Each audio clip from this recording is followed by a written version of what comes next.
안녕하세요. 유실장TV입니다. 오늘은 물리치료사분을 모시고 물리치료사에 대한 자세한 얘기를 나눠보도록 하겠습니다. 안녕하세요. 네, 현재 홍제동에서 물리치료사로 근무하고 있는 강내원이라고 하고요. 저는 물리치료 일을 한 지 9년 정도 됐고요. 현재는 병원에서 도수치료 업무를 주로 맡고 있습니다. 그러면 물리치료사의 업무에 대해서 한번 설명을 해주시겠어요? 네, 물리치료사의 업무는 말 그대로 치료의 업무라고 보시면 되는데, 병원에서 원장님, 그러니까 의사의 역할은 진료를 보고 처방을 내고 거기에 따른 주사를 놓는 게 원장님의 그렇죠. 역할이라고 하면은, 저희 치료사의 역할은 그 원장님의 처방에 따라서 그냥 온전히 치료만 하는 업무를 담당한다고 보시면 되는데, 기본적으로 물리적인 요법을 사용을 하는 거죠. 저희도 열 전기 치료를 포함해서 손으로 하는 도수 치료나 이런 모든 업무들이 물리치료라고 보시면 되는 거죠. 물리치료사의 업무 중에도 종류가 나눠져 있나요? 굳이 종류를 나누자면야 크게 나눠볼 수는 있는데요. 세 가지 정도로 나눠보자면 정형외, 신경외, 그리고 스포츠 재활, 이렇게 세 가지로 좀 분류해 볼 수가 있죠. 그러면 저희는 그 용어들이 사실 너무 어색한데 정형계는 어떤 업무를 하는 건가요? 네, 정형외는 일단 기본적으로 저희가 가장 좀 접근하기가 좀 쉬운데, 대로변에 흔히 볼 수 있는 신경외과나 정형외과 혹은 마취통증의학과 같은 그런 병원들이 주로 정형외 업무를 담당을 한다고 보시면 되는데, 정형외 쪽으로 그런 병원으로 오시는 대부분의 환자분들은 척추관절이나 사지관절에 근골격적인 통증을 동반을 해서 기능 부전을 가지고 있는 환자분들이 그 기능을 개선하기 위해서 보통 많이들 찾아주고 계시고요. 그렇다면 신경계는 어떤 업무를 하나요? 신경계 환자분들 같은 경우는 이제 일반적인 통증이 아닌 뇌병변 환자분들이기 때문에 뇌졸중으로 인한 마비나 사지관절의 어떤 마비 환자분들이 주로 치료받는 의료기관이라고 좀 볼 수가 있죠. 스포츠 재활 업무는 아무래도 선수분들이 가장 많이 이용을 하실 것 같은데. 네, 맞아요. 스포츠 재활은 말 그대로 스포츠 선수들이 경기 중에 부상을 당하거나 하게 되면은 이제 경기로 해 다시 복귀를 위한 그런 재활을 하는 의료기관이라고 좀 보시면 됩니다. 대학병원에서도 물리치료를 받을 수 있지 않나요? 네, 물론이죠. 대학병원에서도 당연히 물리치료 업무를 하고 있고요.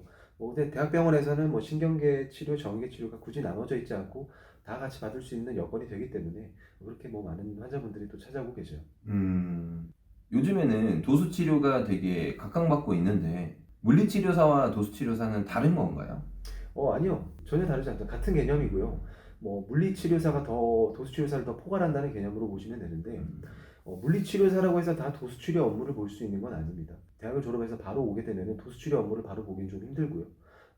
임상에서 충분한 경력을 쌓고 교육을 들어서 본인의 능력을 충분히 쌓고 난 다음에 이제 도수치료 업무에 보통 투입을 많이 하게 되는데, 그러면 이제 도수치료사라는 이제 명칭이 좀 주어지게 되는데, 사실 도수치료사다, 물리치료사다 이런 용어를 굳이 구분해 놓고 쓰지는 않습니다. 도수치료사는 제가 알기로는 이 손으로 모든 치료를 하는 걸로 알고 있는데 그러려면 그런 지식이 되게 해박해야 될 것 같아요. 네, 아까 제가 말씀드렸다시피 졸업한다고 해서 바로 도수치료사가 될 수는 없어요.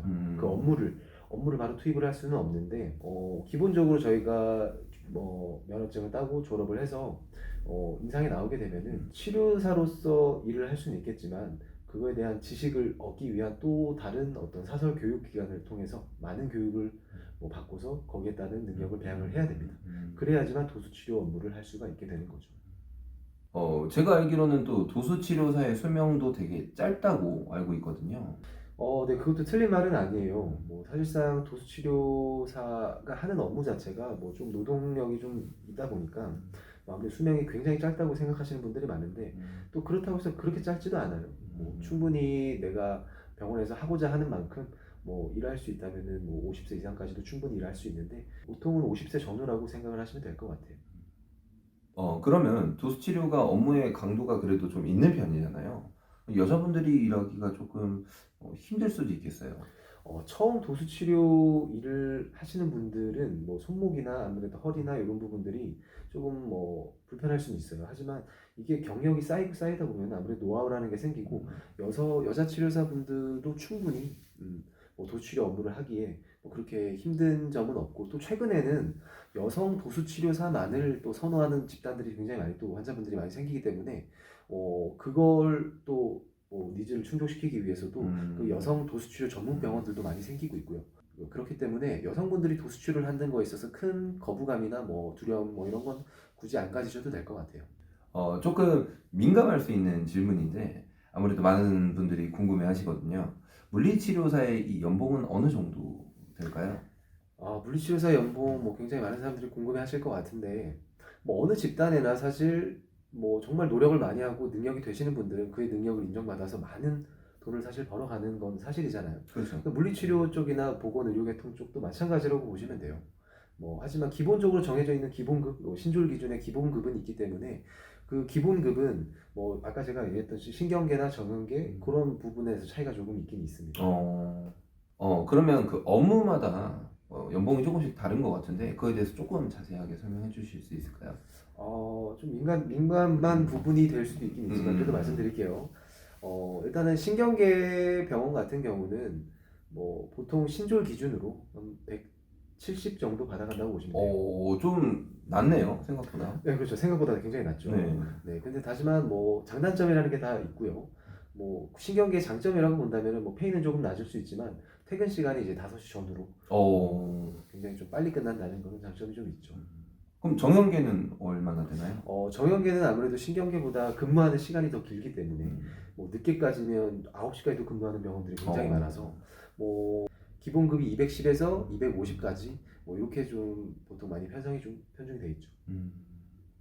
그럼 제가 생각하기에는 스포츠 재활 쪽은 그래도 조금 더 높지 않을까라고 생각을 하는데, 아무래도 스포츠 재활 업무가 조금 더 뭐 스포츠 선수들한테 좀 더 특화되어 있기 때문에 많이 가져갈 거라고 생각을 하시겠지만 신졸 기준으로 봤을 때 사실 정형계 쪽에서의 어떤 페이랑 크게 다를 바가 없다고 보시면 돼요.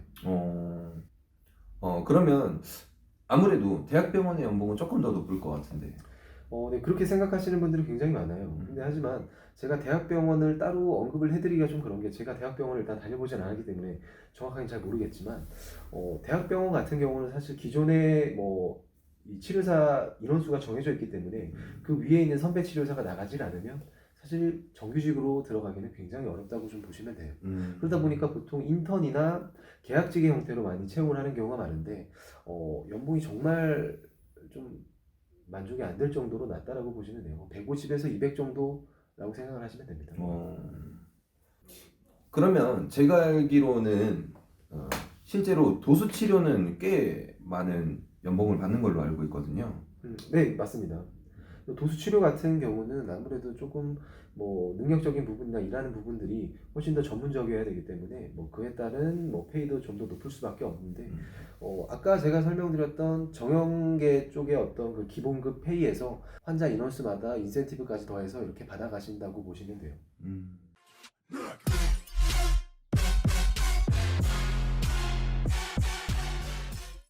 도수 치료를 처음 시작하는 뭐 치료사로서 받아가는 페이가 보통 정도 사이라고 보시면 될 거예요. 학점은행제로 준비를 해서 물리치료학과를 들어갔을 때 이거에 대한 어떤 차별이 있을까요?